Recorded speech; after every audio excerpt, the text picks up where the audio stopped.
Hey, how's it going? This video is going to be on Disney Pixar Inside Out. This is the big golden book.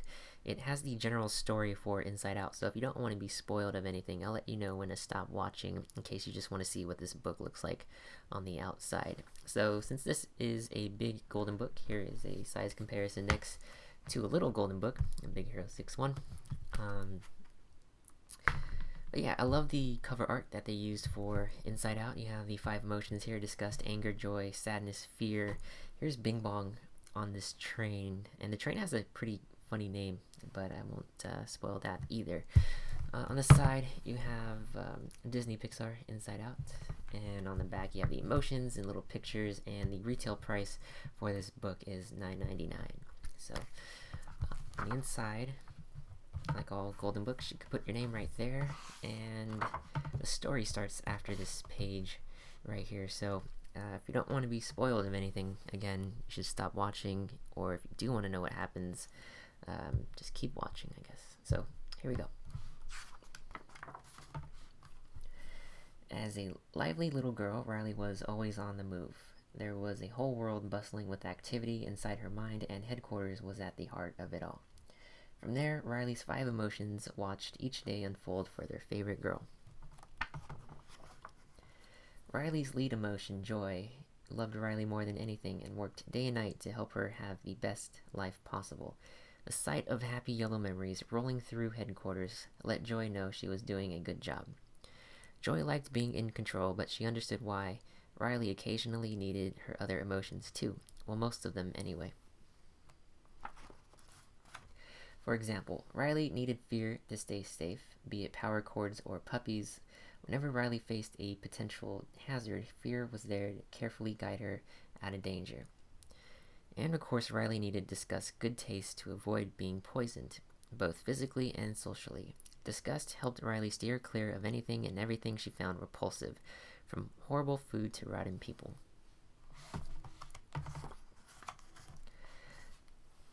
When Riley faced something unfair, anger was there to right every wrong. With his loud growls and well-placed scowls, Anger fought Riley's battles like a pro, and if he got really mad, flames shot out of his head. Then there was sadness. Joy had no idea why Riley needed sadness. All she seemed to do was make Riley feel gloomy, and Joy never wanted that. So naturally, Joy tried her best to keep sadness as far away from the controls as possible. All of Riley's memories were important, but her 5 core memories, formed from the biggest moments in her life, were very important. Core memories powered Riley's islands of personality: Family Island, Honest Island, Hockey Island, Friendship Island, and Goofball Island made Riley who she was. For years, Joy successfully ran headquarters, and Riley had a great childhood. Most of her memories were a happy shade of yellow, and her islands of personality thrived. But when Riley was 11 years old, her parents made a surprising decision that changed everything.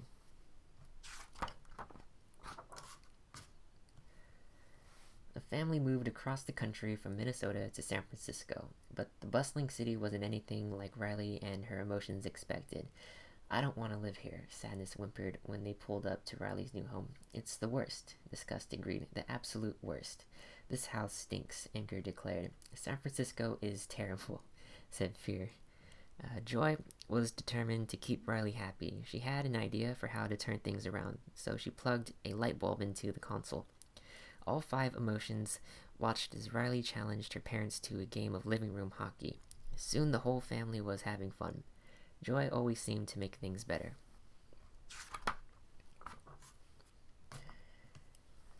Later, as Riley laughed about a happy memory of her dad from their road trip to San Francisco, her smile suddenly faded. Sadness had turned the memory blue. "What did you do?" Joy asked. "I just touched it," Sadness said nervously. No matter how hard Joy tried, Riley's happy yellow memory remained a sad blue one. Joy ordered Sadness not to touch any more of Riley's memories, but Sadness didn't listen. She accidentally knocked one of Riley's core memories out of the holder. Without his core memory, Goofball Island went dark. Joy quickly put the core memory back in place before Sadness could turn it blue. Goofball Island came back to life. Joy was worried, though. She needed to keep Sadness away from Riley's happy memories. The next morning, Joy sprang into action before anyone else was awake. She wanted to make sure Riley had a great first day at her new school, and she had the perfect plan to keep sadness out of the way. This is the circle of sadness, Joy explained. Your job is to make sure that all the sadness stays inside it. At school, Riley's new teacher asked her to introduce herself to the class. Riley handled it well at first, but when she started sharing a happy memory from her life in Minnesota, she became homesick. In headquarters, sadness was touching the memory. Then things went from bad to worse. Riley cried in front of the whole class. A new blue core memory rolled into headquarters.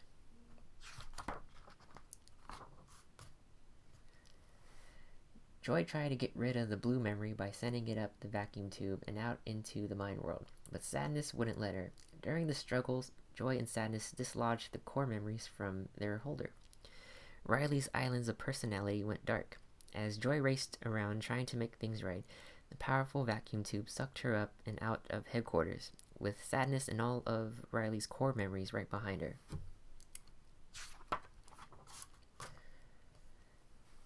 Joy and sadness rocketed through the tube and landed with a thud on a cliff overlooking the mine world. We can fix this, Joy told sadness. We just have to get back to headquarters, plug the core memories in, and Riley will be back to normal. Joy and sadness ran to Goofball Island, then they began to cross the light line, which was like a narrow power cord that connected the island to the core memory holder in headquarters.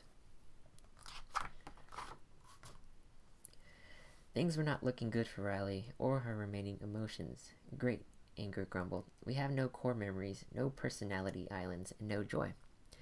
They tried running things themselves, but it was a disaster. During dinner, Riley's parents noticed her strange behavior, and their emotions scrambled to figure out what was going on. It wasn't long before Riley was sent to her room.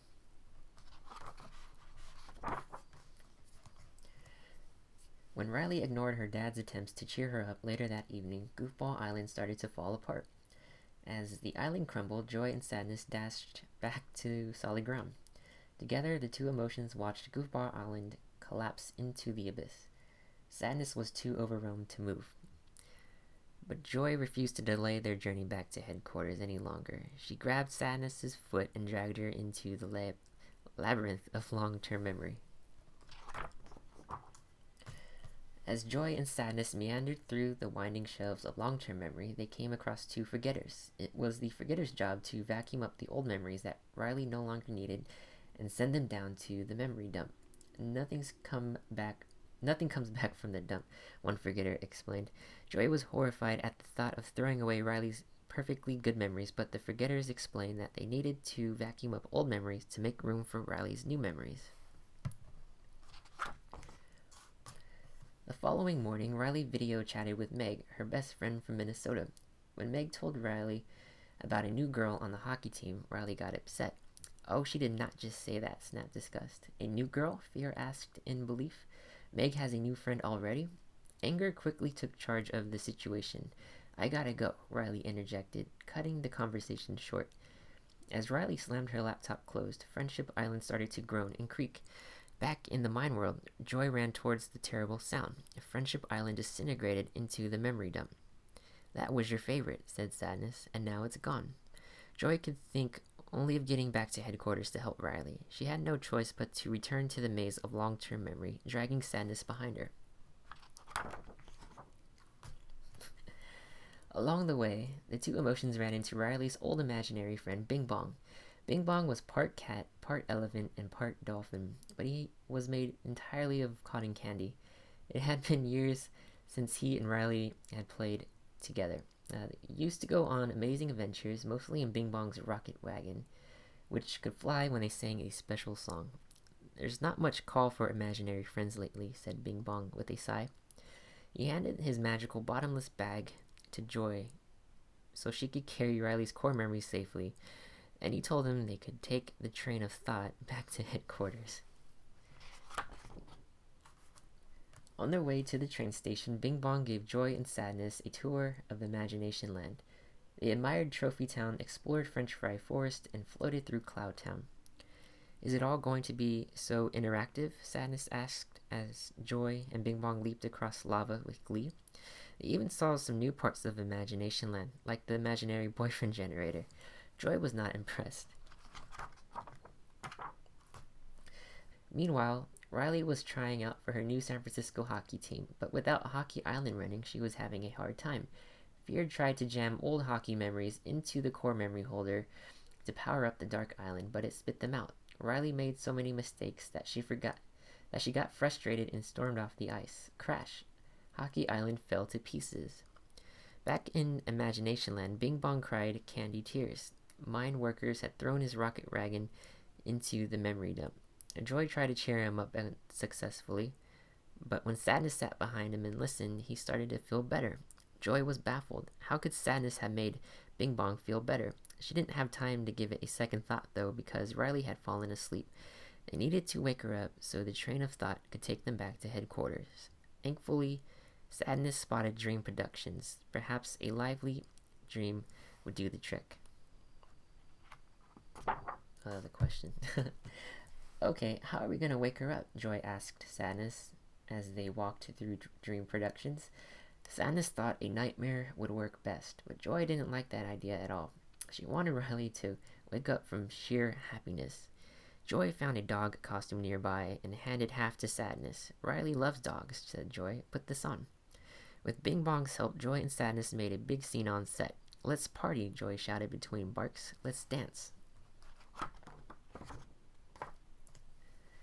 In headquarters, Fear was on dream duty. He watched Riley's dream of a dog playfully barking on screen, but when Joy and Sadness accidentally ripped the costume in half, it looked completely real. Fear was terrified.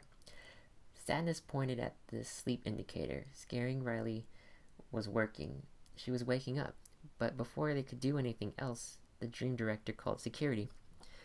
Sadness, Joy, and Bing Bong ended up in the subconscious, where Riley's deepest fears were kept, like Grandma's vacuum and Jangles the birthday clown. Joy realized then that Sadness's original plan to scare Riley awake was their best bet, so she led Jangles out of the subconscious and onto the dream production set. The sight of the giant clown created a terrifying nightmare that instantly jolted Riley awake. Back at headquarters, Anger had an idea. He thought that if Riley ran away back to Minnesota, all their problems would be solved. Who's with me? He asked. Disgust and Fear agreed, so Anger boldly plugged the idea bulb into the console. Meanwhile, on the train of thought, Bing Bong picked up one of Riley's memory spheres. It was Joy's favorite. Riley's afternoon by the twisty tree in Minnesota with her mom, dad, and hockey team. To Joy's surprise, it was Sadness's favorite memory too. Of course, Sadness liked the sad part of the memory. Riley's team had just lost the big playoff game. Riley missed the winning shot. She felt awful, Sadness explained. Joy sighed. She had thought for a moment that Sadness was finally looking on the bright side of things. At home, Riley stole her mom's credit card to pay for a bus ticket back to Minnesota. Riley's actions caused Honesty Island to crumble, and the debris crashed onto the train tracks. Workers frantically helped everyone off as the train of thought fell to the dump below. We lost another island, Joy cried. What is happening? A worker broke the bad news. Riley is running away. Joy, Sadness, and Bing Bong scrambled toward Family Island. It was the only island still standing. But as Riley left the house to run away, Family Island started to fall apart too. In the chaos that followed, both Joy and Bing Bong plummeted into the memory dump, leaving Sadness stranded on a cliff. Joy and Bing Bong felt hopeless as Riley's memories dissolved into mist around them. Joy cried as she watched the twisty tree memory again. She thought about what Sadness had said. Suddenly, something dawned on her. Mom and Dad, the team, they came to help because of Sadness.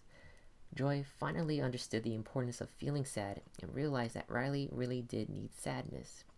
We have to get back up there, Joy declared. By singing Bing Bong's special song, Joy and Bing Bong managed to find his rocket wagon so they could fly up and out of the dump. They raced down a mountain of old memories, singing their hearts out to get the rocket to fly. It shot into the air, but not high enough to reach the cliff above the memory dump. Come on, Joy, one more time, Bing Bong said as he noticed his hand starting to fade. I got a feeling about this one. They raced down the hill one last time, singing together and gaining momentum. Louder, louder, Joy, Bing Bong shouted. Sing louder. Then, without Joy noticing, Bing Bong jumped out of the rocket. The rocket flew higher and higher until it landed on the cliff above. Woohoo! Bing Bong, we did it. Suddenly, Joy noticed Bing Bong was gone. She looked over the ledge. Go, Bing Bong cheered from below. Go save Riley. Joy watched sorrowfully as he bowed and faded away altogether. Riley's mind world rumbled, snapping Joy back to attention. She raced off to find Sadness. Meanwhile, Sadness was floating away on a cloud from Cloud Town. I only make everything worse, she cried as Joy chased after her. Suddenly, Joy had a crazy idea. Using the imaginary boyfriend generator, she created a tower of boyfriends and stood at the very top. Now, Joy shouted as the boyfriends launched her to a trampoline on Family Island. She bounced up and caught Sadness in midair. The two soared across the sky and smacked right into the windows of headquarters. But how could they get inside? Disgust had a plan. She made Anger really mad and used him like a blowtorch to cut a hole into the glass. Joy and Sadness quickly climbed through.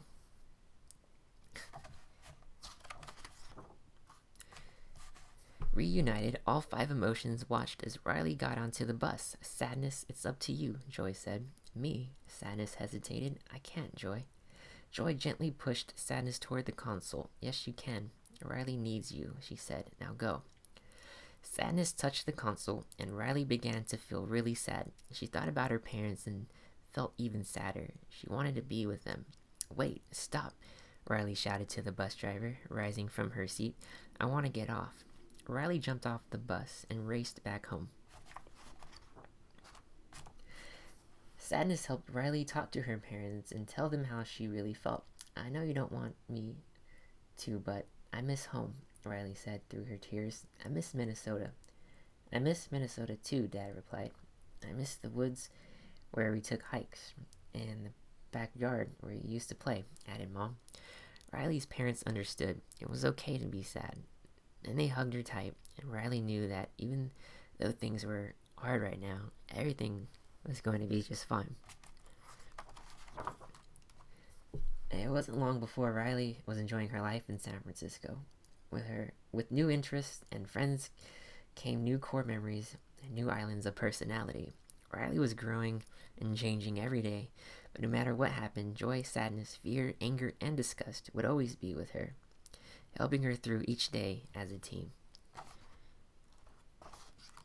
And that's the story. So I really enjoyed reading this. It's a pretty good story. I'm not sure where this will rank in terms of my favorite Pixar movies, but I'm definitely looking forward to seeing this in theaters. I mean, I was always going to see Inside Out in theaters. I'm just extra looking forward to it. So quite a few emotional parts in the story that I think will be even more emotional on screen, especially with Bing Bong and, you know, leading up towards the end and stuff. And there's a lot of things that I think people will be able to relate to when they were younger or, you know, still going through, I think. But I was able to pick out little parts too.